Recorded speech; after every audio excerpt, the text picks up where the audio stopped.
Oh, what's happened?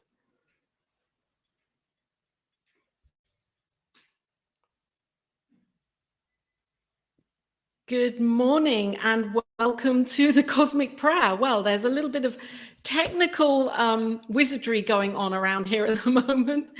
That intro nearly came on twice. And actually, that's a good thing because my guests today are supersonic. They're double power here, a power couple, yes, waiting in the wings. So really, they did need that intro twice because I know that today's Cosmic Prayer is going to be filled with enlightened messages and understandings and a vision of what prayer or spiritual practice or spirituality really means for us as spiritual human beings wandering this amazing planet Earth. So welcome to the Cosmic Prayer.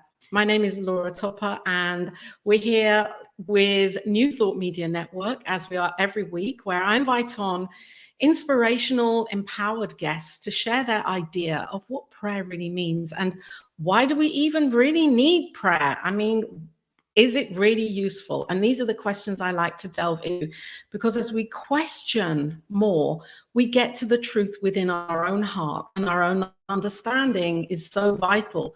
We don't want to hear it just because others have said it. It gives us an idea that we can change our own minds and our own lives through our own understanding. So today, Dr. Eben Alexander III and Karen Newell are here. I'm just so excited to hear from both of them and to be with both of them. Happy Columbus Day. I know that's what's happening for you in the United States of America. And if you're tuning in today, then blessings to you. And I'm grateful for you to be here. And I know this show is going to be amazing. Dr. Eben Alexander came onto the Cosmic Prayer a few months ago and inspired me and each of you, if you were listening, with his words and his understanding of prayer and heaven. And he is a neurosurgeon and an author, and his book, Proof of Heaven, A Neurosurgeon's Journey into the Afterlife, describes his own near-death experience that happened in 2008 under a medically induced coma when treated for meningitis. And Karen Newell has spent a lifetime seeking wisdom through esoteric teachings and firsthand experience of exploring realms of consciousness.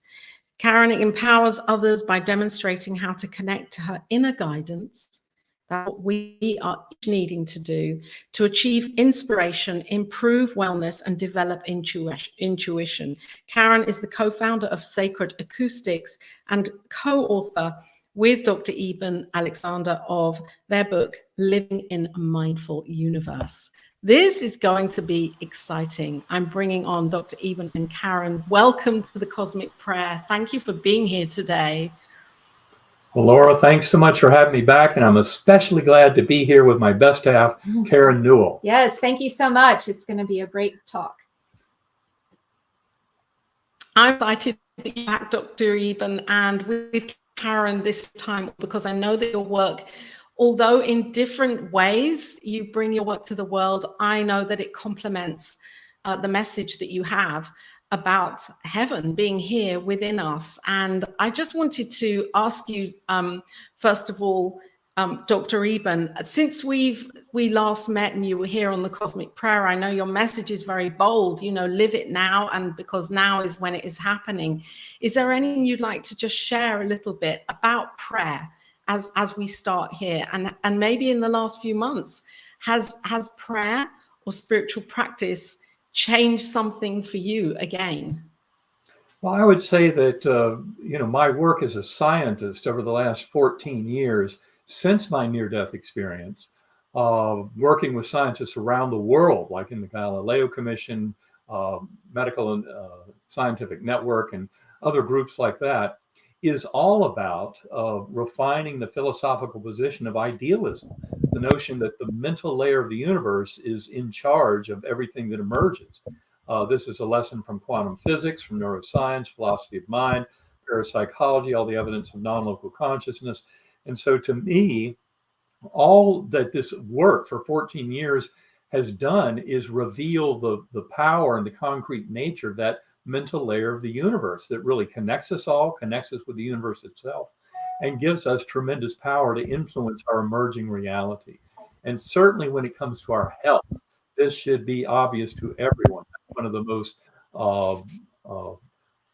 facile and obvious connections of that mental universe is our ability to manifest will over our own well-being.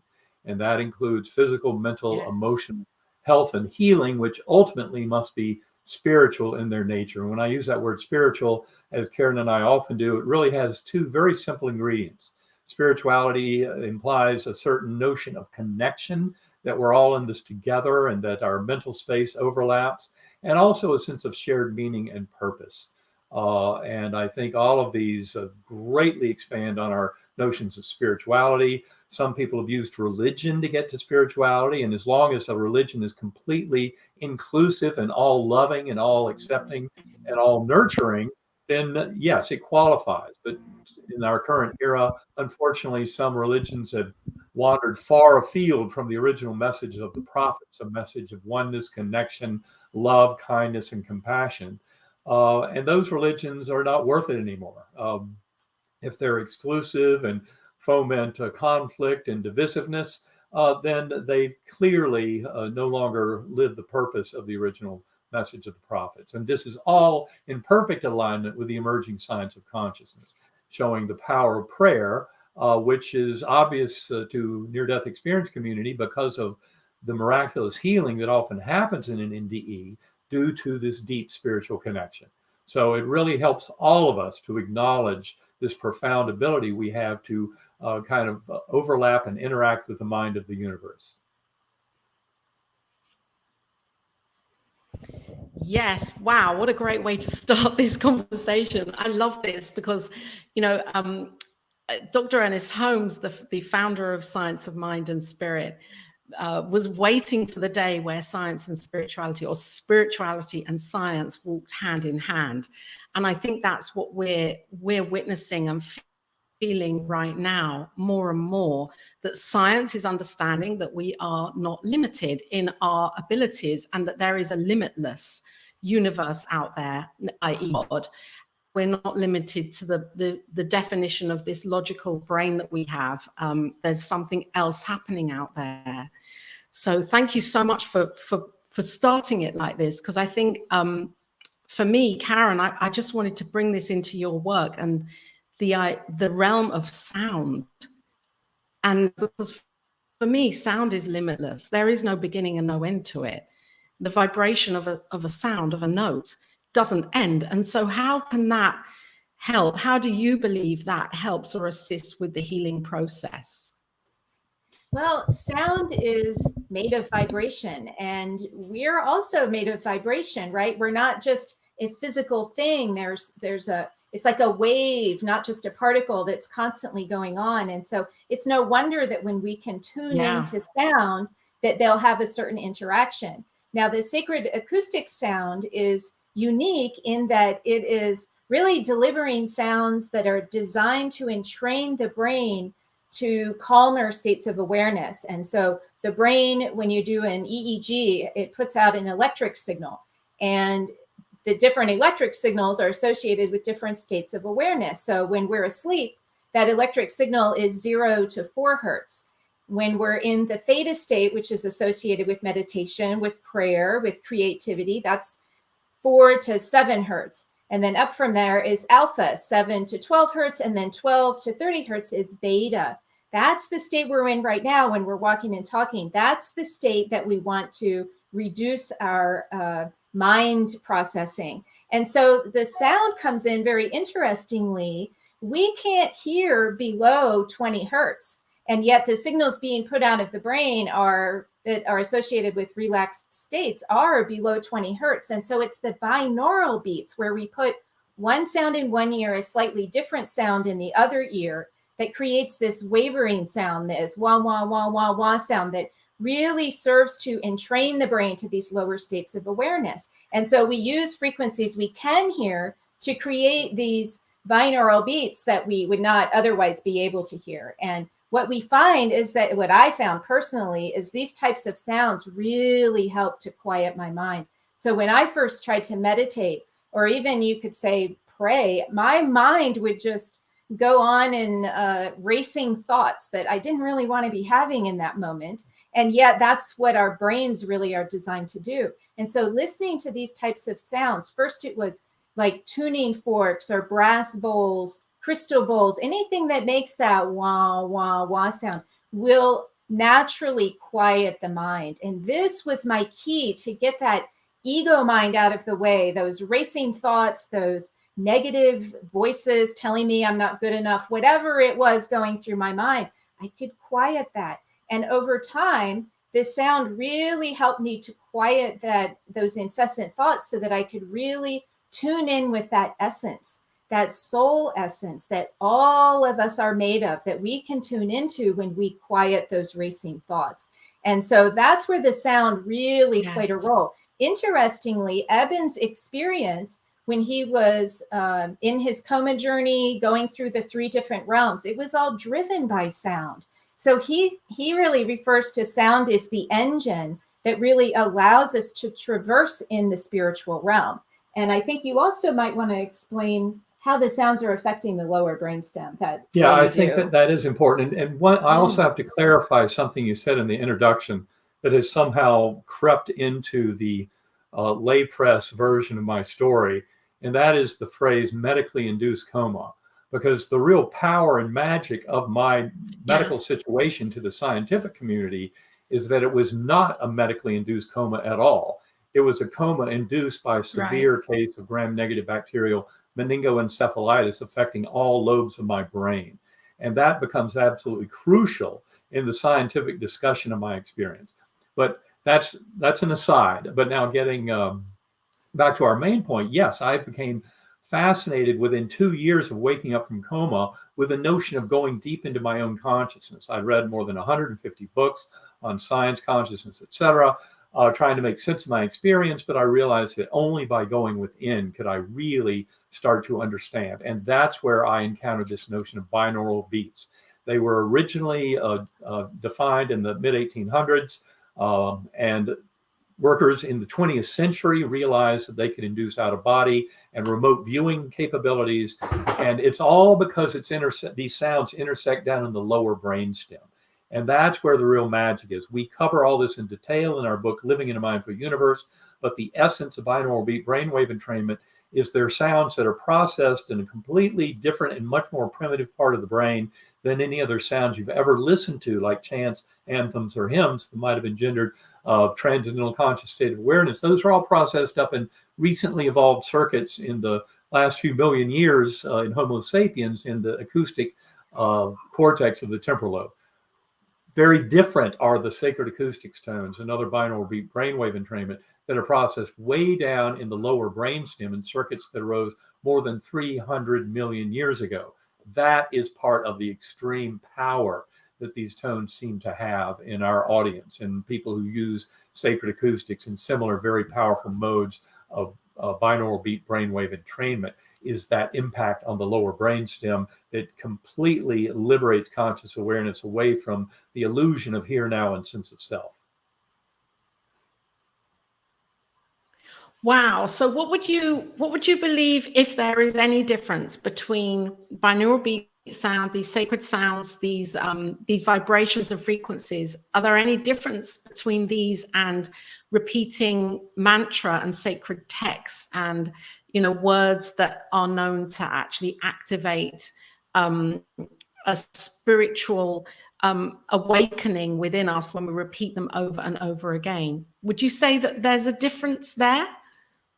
I would say that mantras play a very useful role in helping us focus our awareness. And Hindus and those who are very familiar with Sanskrit will tell you that those words, those actual syllables that you're repeating, also have a spiritual meaning that you can really tune into. That's right.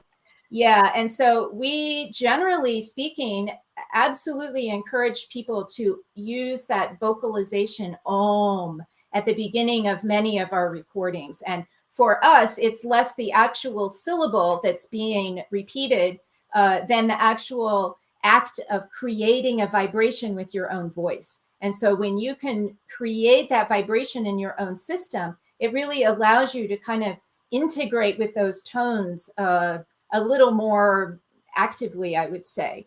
And it's that vibrational state, it's that resonance that has so much meaning as we're walking around in the world. We don't even realize that we're putting off this.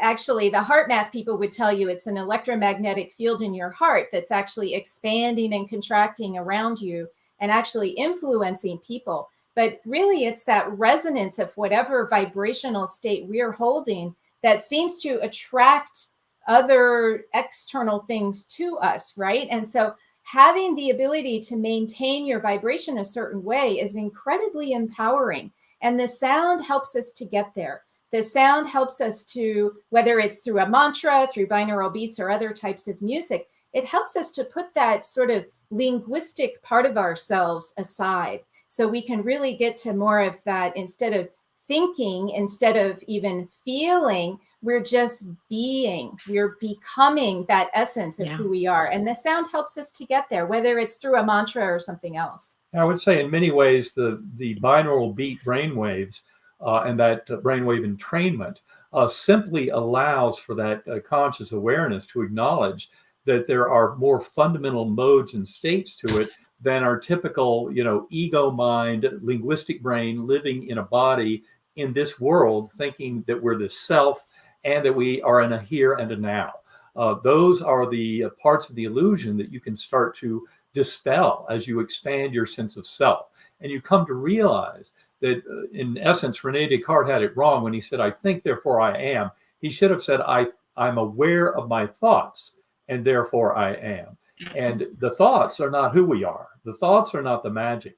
It's the awareness of them and the observer and developing that relationship to a much richer degree. So in many ways, it's taken the ego, which, psychiatrists will admit is right at the heart of addictions and so many other problems in our world, and putting it into timeout to allow us to develop a relationship of awareness with the universe at large. And that's exactly what this kind of expanded sense of awareness is all about. And the power of the binaural beat brainwave entrainment is that it's actually intersecting that process at a very primitive level, which is optimal for allowing your conscious awareness to be separated from that illusion of here, now, and sense of self. Yes, wow. There are a couple of things that I've written here that I want to really kind of ask a little more. I'm so intrigued. And first of all, though, I would like to acknowledge everybody that's watching and listening here. And you've landed here on the Cosmic Prayer with Dr. Eben Alexander III and Karen Newell, also talking about their experience and their work and what prayer means for them. And even if the word prayer is necessary, that's a question I really would like to ask each of you.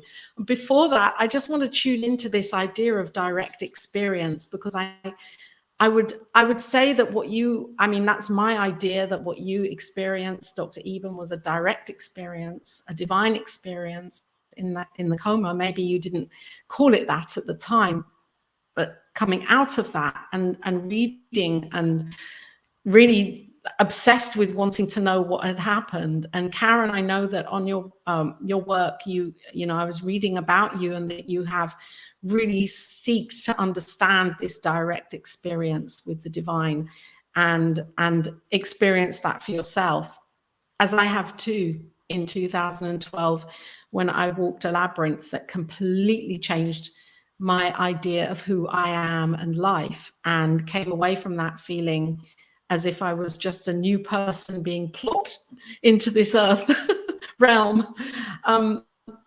And what I really love is about this sound, the binaural beats and the frequency that you are illuminating here with your work, is that it's almost like a continuum of that experience, that you're keeping that alive so that we can tap into that same knowing of what happened in that experience. And even if we haven't had a direct experience, that the sound could be a portal to an expanded awareness and consciousness to bring us into that experience. So it's really powerful. Thank you for doing it. I would say that's very true, and you're absolutely right. To me, when I first came back from this, I was absolutely blown away. That's why I refuse to even use the word God to describe that presence, that infinitely loving power of, just like so many other near-death experiencers and prophets and mystics for thousands of years, we were all encountering the same force of love, awareness, of kindness and compassion, deeply divine. And yet this kind of discovery of our connection with the universe beyond that little ego sense is really liberating and refreshing. And that's really where the world can wake up to this. And what it does is helps us to acknowledge, as modern scientists who study consciousness, and especially extraordinary experiences like near-death experiences, past life memories in children suggestive of reincarnation, all of that huge scientific literature on these major human experiences is coming together in a new kind of scientific understanding that involves our interpretation of quantum physics and what it's telling us about the nature of reality, as well as all the evidence for non-local consciousness in the world of parapsychology, but also neuroscience, philosophy of mind. All of this leads us towards this notion of the power of the mental universe, and that our will as sentient beings can have tremendous impact on the emerging reality in that universe. As soon as we realize and believe in that power, it starts to manifest.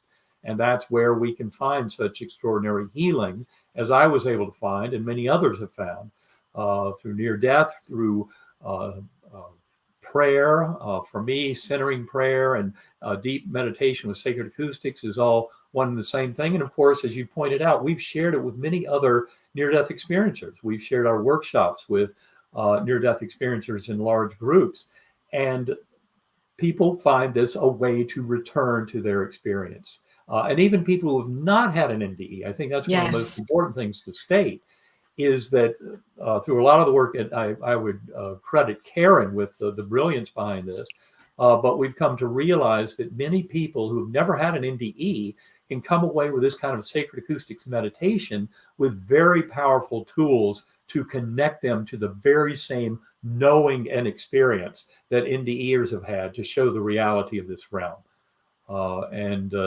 Sacred acoustics has tremendous validation. There's a pilot study we can discuss that was very useful against anxiety, things like that. But it is a very powerful tool. I use it daily and have for the last 11 years to return to my experience and to build up my relationship with all the ingredients, the entities, and the power, that God force of healing in that experience is something I develop in an ongoing basis through meditation using sacred acoustics every day.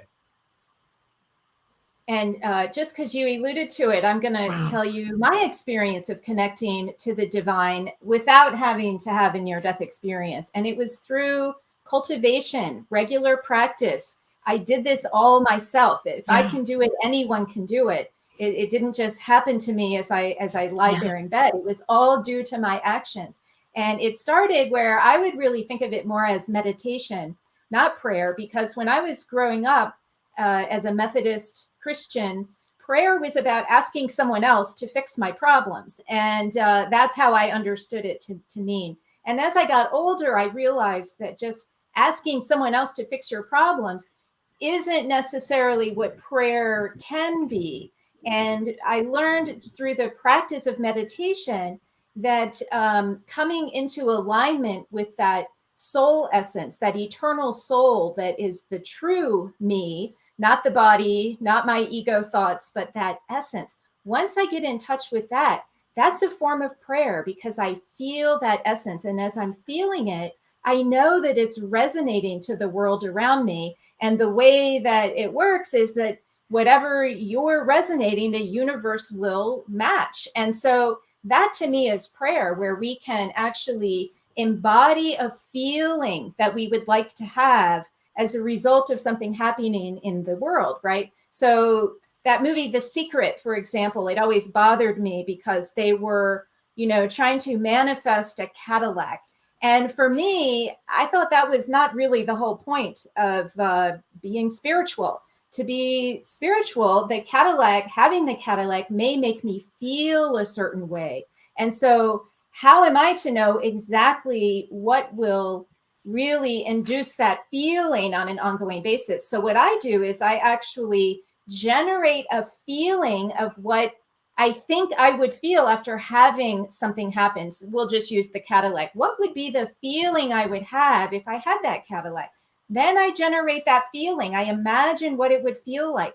And the more I did this, the more my inner world became very clear on how I wanted to feel. The outer world seemed to rearrange itself to match my resonance. And whether or not it involved a Cadillac was completely immaterial. So the point was to create the feeling you want to have, and then let the universe figure out how it will help you to maintain that feeling on an ongoing basis. So many of us pray for material things, and we get those material things and we don't necessarily have the feeling we thought we would have. And so why not start with that feeling? And so this comes with health as well. If you're addressing a certain health problem, imagine the feeling you would have if you were experiencing total wholeness and wellness. And what we have to remember is that sometimes physical healing isn't necessarily part of the plan, because sometimes it's our health challenges themselves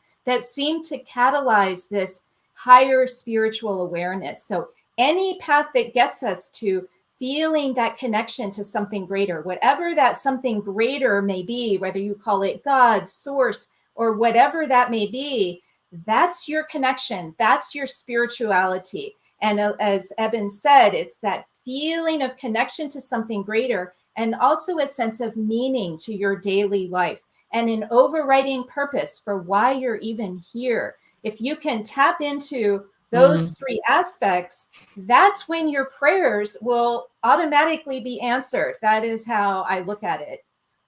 And I would just simply add, the more that it has to do with the higher good and bringing, wellness and wholeness and love and connectedness to all of our fellow beings, the more likely it is to carry forward with all the full energy of the universe.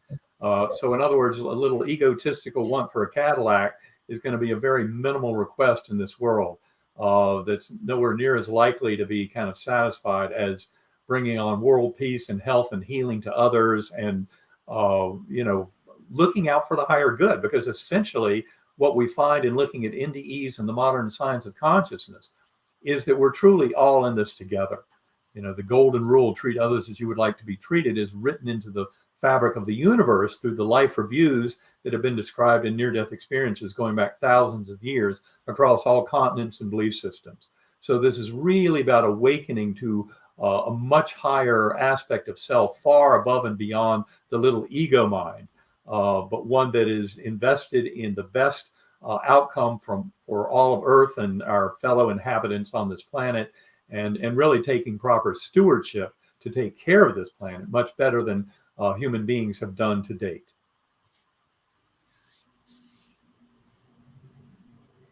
And yes, and I'd like to just add in here that for many people do come into spirituality or into this idea, of living the life of the secret and making a list, and I want this and I'd like that, and it's a checklist, and becoming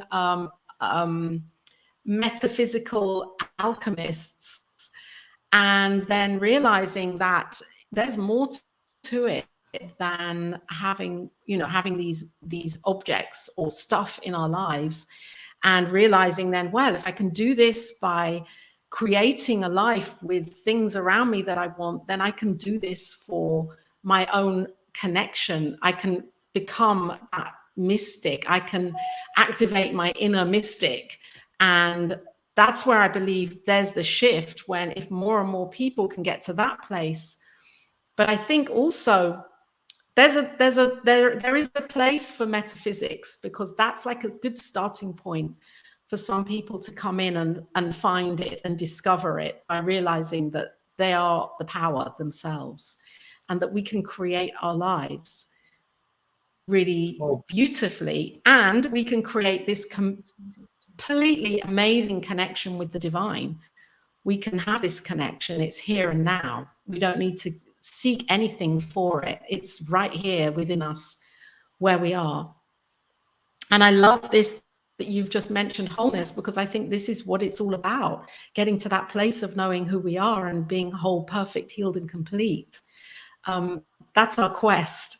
So Karen, I just would really love to know, why music? What was it about sound for you when you had this realization of this connection of being who we are and not having to seek the stuff? What was it about sound that encapsulated you? What drew you in? Well, the sound, as I said previously, initially it helped me to quiet the mind in that quest to meditate.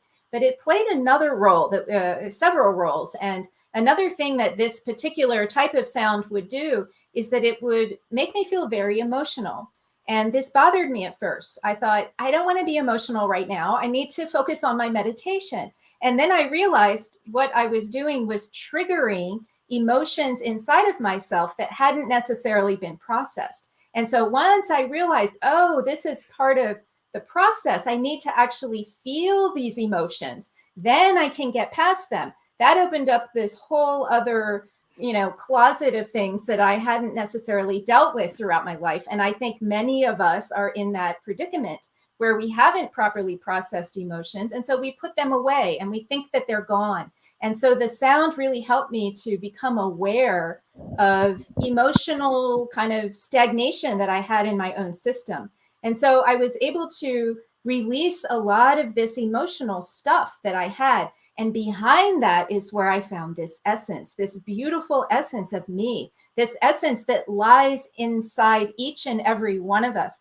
Everyone, we like to say, we're part of a diamond, and each facet of the diamond is represented by each of us. And if our facet is shining, then we're contributing to that whole. And if it's not shining, if we're still dealing with emotional angst and we don't know how to process our emotions, it's not quite as shiny as the rest. And so doing all of this helped myself. And at the same time, it's helping the whole. So really diving into my own sort of inner angst seemed kind of self-indulgent at first, right? Like we might say, oh, why am I being so indulgent with myself? But in fact, until we really release those parts of ourselves, we're not really living our true whole self. And so the sound helped with that. The other thing sound has helped me with is it's provided this amazing, comforting type of sound. Some people, when they listen to our recording, I've said it helps me quiet the thoughts, it triggers emotions, it gives me comfort. It evolves over time. It doesn't necessarily do that all at once, but your experience changes every time you listen because we're evolving and changing as we speak.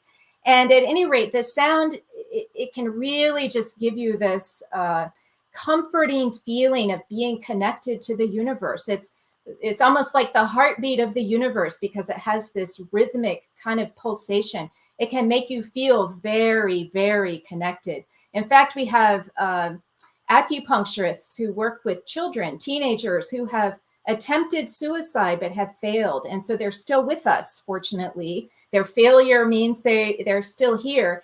And these acupuncturists have told me that when they play our recordings, the Sacred Acoustics recordings, that these kids will start to say things like, oh my gosh, I feel bigger than myself. I feel connected to something. If I had felt this before I tried to kill myself, I never would have tried. And so feeling that feeling can make all the difference. And you don't have to feel it constantly. Eben had his big splash of 7 days. You mentioned a labyrinth walk from 2012 where you felt this connection. I've felt it on many occasions. We don't have to feel it on a constant basis like some people might expect, because then it's very challenging to really get anything done in this world. But having that experience, even just once in your life, knowing that it's there, knowing you can tap into it, it makes all the difference. And hearing other people talk about it can take you so far. But when you can generate your own personal experience, one that you can't describe, that's when you realize you've entered that club of ineffability where we've experienced things that just can't be described. And so this is really, I think, a birthright for all of us because we are fundamentally spiritual beings. Forgetting our spiritual heritage is a detriment to how we live our life. When we can remember it, we can do the things you were talking about, the metaphysical tricks. We can prove to ourselves that these things are real. Remote viewing did that for me. I was doubting sort of the inner intuition guidance I was getting. But when I practiced remote viewing, which is we would be given an envelope with a number on the outside, we'd draw something based on that number, then open up the envelope and we see, oh my gosh, I've drawn what was in that envelope. That taught me to trust my inner guidance through that validation. We'll all find different ways to do that.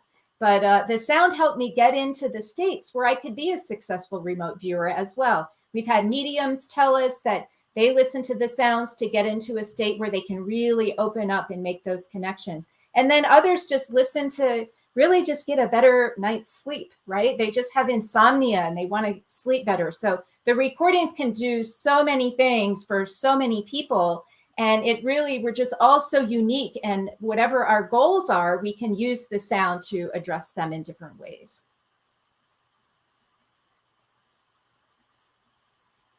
Right. Wow. And so that's really interesting, everything you've been saying. And as you were saying it, I was really feeling this idea that, you know, it's okay to have these experiences and to own them, because, you know, maybe 100 years ago or even 50 years ago, there would have been shame around this. There would have been a whole, you know, concept or idea that somebody's losing the plot, or well, or some not people quite there, who report these, some people you know, who report these kinds of experiences. Yes, they're put into asylums. Exactly what I was going to say. Yeah. Yeah. So here we are now, liberating ourselves and giving ourselves permission to feel the feeling and do it anyway, and be and share and be proud, and actually to access this experience even more deeply, whether we've had a direct experience or not. And that there are tools to keep that going, I think is so powerful, so beautiful. Thank you so much for creating them. Well, you're welcome. We did it for our own selfish reasons, but you can see how when you do something for yourself, how it can then, thanks to Eben, really help so many other people. Eben is the one who really catalyzed us making them available to other people, because he listened and thought, oh my gosh, these are great. Yeah, that was back at a time when it was just Karen and Kevin, her future business partner, listening on their own. And they shared them with me. And once I heard them, felt them, used them to get back into my NDE and realized how powerful they were, I told Karen and Kevin, you have to make these available to the world at large. And yes. I'm glad that we now have that pilot study that Dr. Anna Yusum published in the peer-reviewed Journal of Nervous and Mental Diseases, that evaluated sacred acoustics and found that in only 2 weeks, these sacred acoustics tones in a busy New York City psychiatric practice had significant alleviation of anxiety symptoms of 26% in her patients over 2 weeks. And that's compared to only 7% improvement in those symptoms if they had standard talk therapy. So that is a peer-reviewed pilot study, wow, very strongly supportive of the power of sacred acoustics to alleviate anxiety. And what I can tell you is that same process opens the door to tremendous enrichment of our notion of self and our connection with the universe. And I just want to point out that our binaural beats, some people say, oh, I can listen to them on YouTube, or I can, you know, there's an app that makes them. Our particular compositions don't include only binaural beats. We also include monaural beats. We apply harmonic principles, so every single frequency is harmonic to another. There's huge amounts of work and thought and testing that goes into these files. So they're not just like any binaural beats, but they're a special kind that we actually call it neural helix. But I just thought I'd mention that.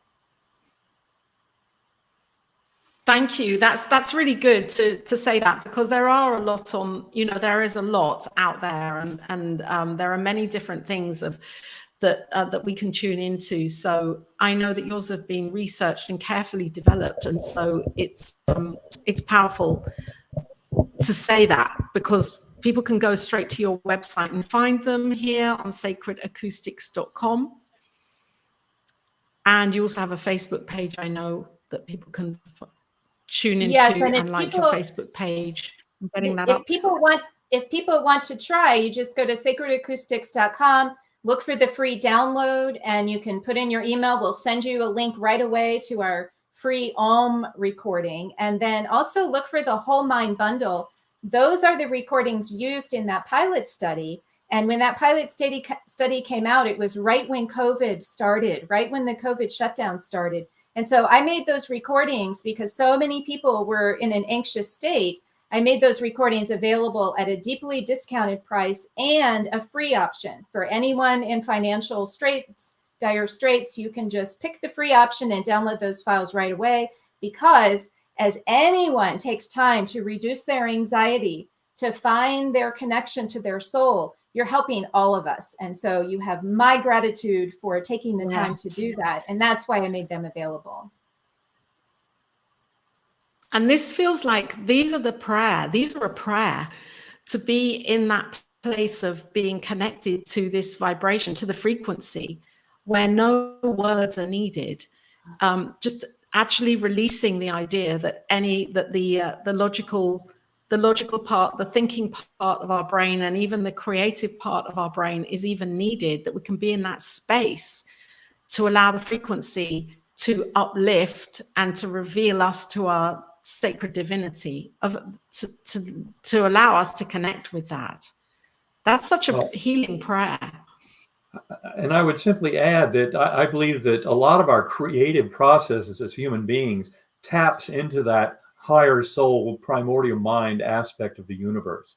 I mean, many great inventors, philosophers, artists, musicians, Thomas Alva Edison, the greatest inventor in U.S. history, had techniques of holding some weights. He would go into micro naps a few times, and then boom, he'd use that hypnagogic space as a source of creativity to do his inventions. Likewise, Albert Einstein, he'd drift around in a sailboat looking up at the sky, daydreaming.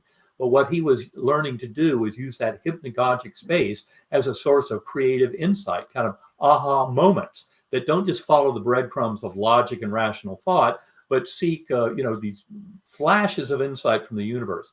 And that's what I would say this kind of technique, binaural beat brainwave entrainment, especially sacred acoustics, can be extremely effective at allowing us to do. So if you're looking for creativity in work and new ideas, guidance, using sacred acoustics and connecting to that primordial mind, turning off your little ego mind, but allowing your kind of greater observer self to expand and explore that relationship with primordial mind across the veiling function of the brain. That's where so much creativity and insight and growth, transformation of a soul on its journey actually comes from.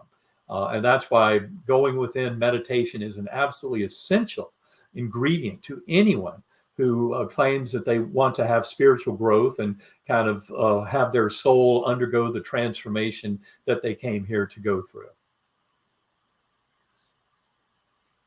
And what would be your prayer, Dr. Eben and Karen, also for where we are right now and for the idea of life as we really would like to see it, as we would love to see, love and peace and abundance being the way that everybody knows and taps into the infinite, knowing the divine infinite expression that we each are? What would be your prayer, and how can we achieve this on a collective level?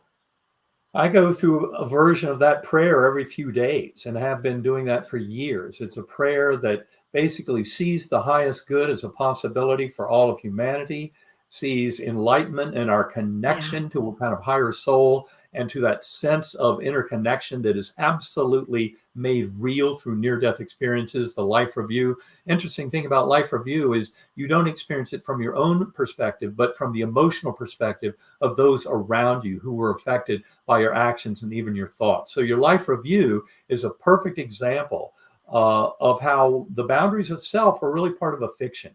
And we're truly all in this together through that binding force of love, just as near-death experiencers have been telling us for thousands of years across all cultures. And that is the prayer that I go into in my meditation. And it is one that easily feels, as Karen so often points out, you feel the emotional power of success in that journey. So I go in with feeling the emotional power of success, of a binding force of love that is acknowledged through personal experience of people going within and doing that more and more broadly to share that love with themselves and each other, and find out how much healing for themselves can come from this serving as a conduit of love from the core of the universe and sharing that love throughout with all of our fellow beings. And by sharing that love, we end up bathing in that ocean of love. And that is where a tremendous amount of healing occurs for self and for others. And I would just add to that prayer this feeling of gratitude, really feeling a sense of gratitude for all experience we've ever had, good or bad, because even those bad experiences are often really the engines for how we grow. How we catalyze wanting to make change in this world is from disaster. And so we have to feel grateful for those opportunities that are presented to us so that we can start to really take action in the world. And so I have this idea. I imagine a world where every soul on the planet knows that they are part of a divine spiritual force, that they can tap into it anytime they wish, that they use that power only for good and to serve others. And I imagine a world where everyone knows how to do this. We have no more problems that we need to grow from because we've already grown. We've learned the lessons. And so that's a beautiful way to express a cosmic prayer for all.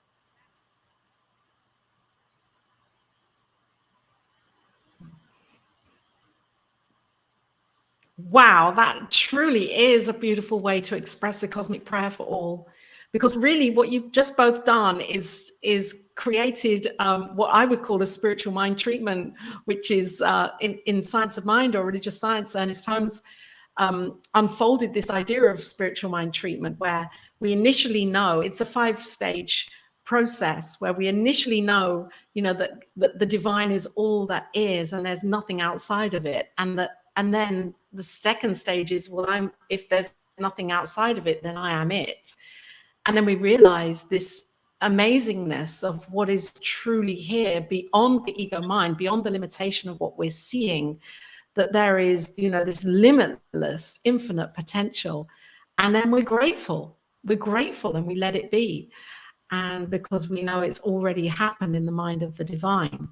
So I'm really excited to have you both here from a neurosurgeon perspective, a near, I like to call it a near life experience, right. Not a near death experience. It's like really seeing life as it is. And from a spiritual point of view, how this idea of wholeness and oneness, and that we are not separate. We're not separate from anything, from each other, or from this divine infinite potential of all possibilities. So I'm interested, just as a last kind of question here, Dr. Eben, when you, after your experience, how would you then integrate that experience and the languaging of that? How did you then kind of come to terms with that, with the people that you would have been working with at that time, who may have been stuck in a scientific point of view about God or the divine and the brain? That was one of the questions I was often asked early on when I would give talks about my experience, beginning 2 years before the book Proof of Heaven came out, was, what do your scientific colleagues make of all this? And I think certainly if you read Living in a Mindful Universe, our third book, you'll get some follow-up details of that story. And it turns out that my colleagues were fascinated. These fellow physicians realized what a miraculous healing I had benefited from. And so they invited me to my own morbidity mortality conference to discuss how in the world I might have had such a full recovery when they predicted I had at best a 2% chance of survival with no chance of recovery. And yet within 2 months, I had fully recovered.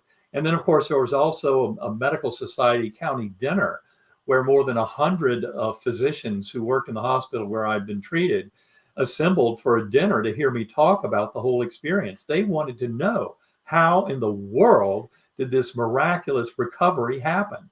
And that's why I think that medical case report that came out about my medical records in Journal of Nervous and Mental Diseases, September 2018, by Dr. Serbi Khanna, Lauren Moore, and Bruce Grayson, that case report emphasized and strengthened a lot of what I said in the book Proof of Heaven. And they made two major points in that case report. One is my brain was far too damaged to have any kind of dream or hallucination.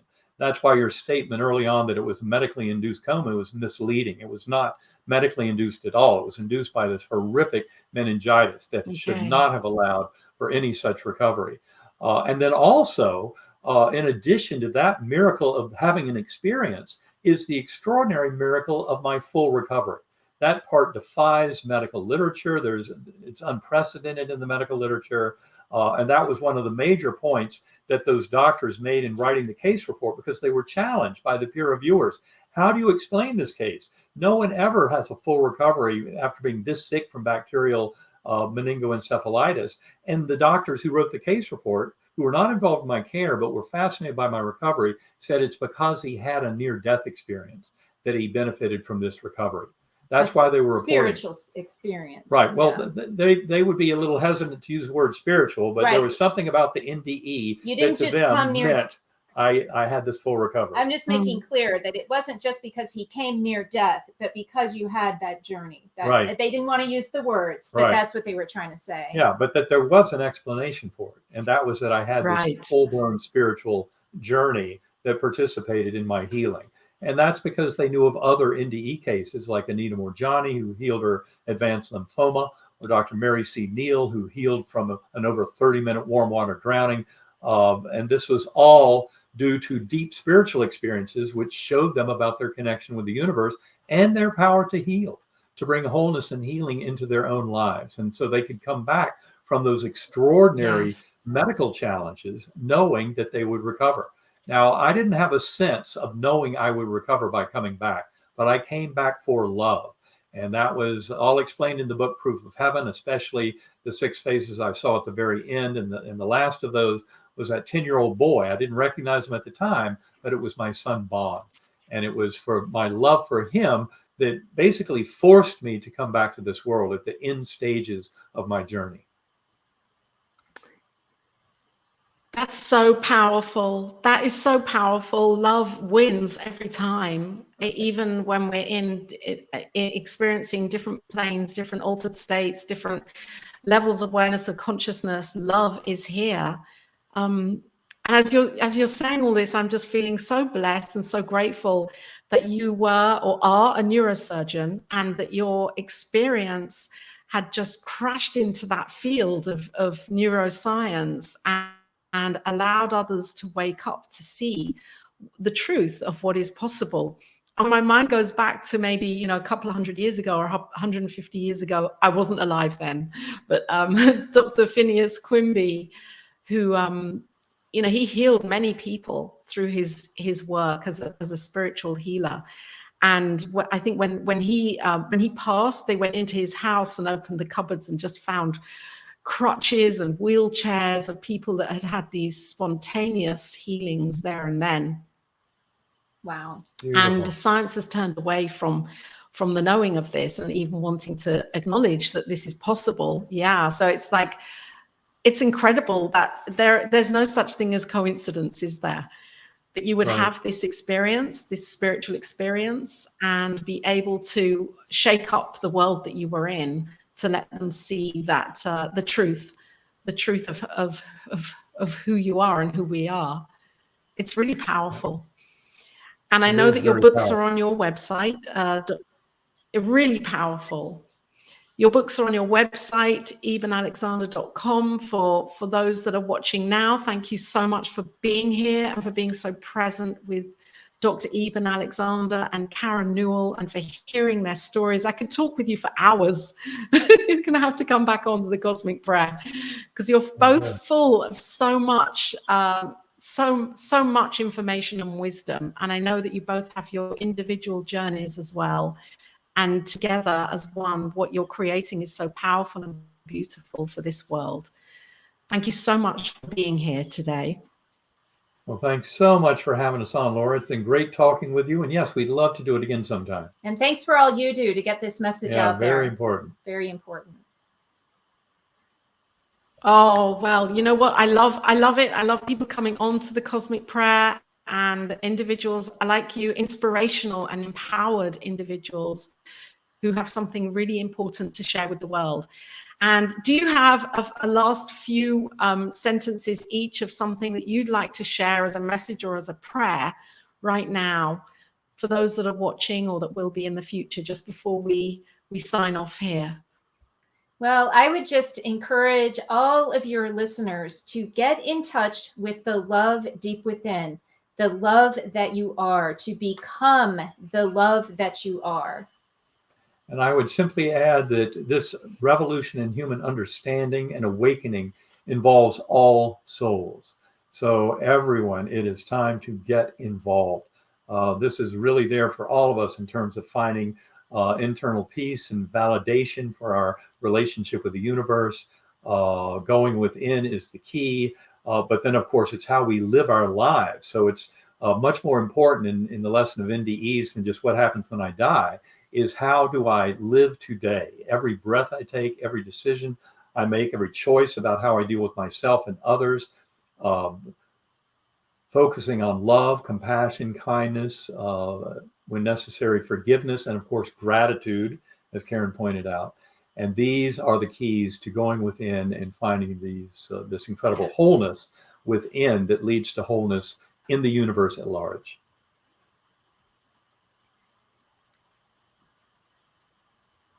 Yes, and so it is. Thank you. Thank you both for being here. And thank you for each and every one of you watching here right now. And you're here with me, Laura Topper, the Cosmic Prayer, on New Thought Media Network. And we are an online global focus ministry sharing programming like this every single day of the year. So if you love what we're doing, tune into to us on YouTube, subscribe and like our YouTube channel, and you'll get to see all the amazing programs and guests that come on to these programs to share and talk, to uplift and open our hearts to that truth of who we are as love. And the network is a non-profit. You can donate into the network at ntmedia.org. Always welcomed and received your tithes and love offerings, as that keeps us going and knowing that we're on the right track, doing the right thing here, sharing love around the world. Thank you so much, Dr. Eben Alexander and Karen Newell, for being here today on the Cosmic Prayer. Love and blessings to you all.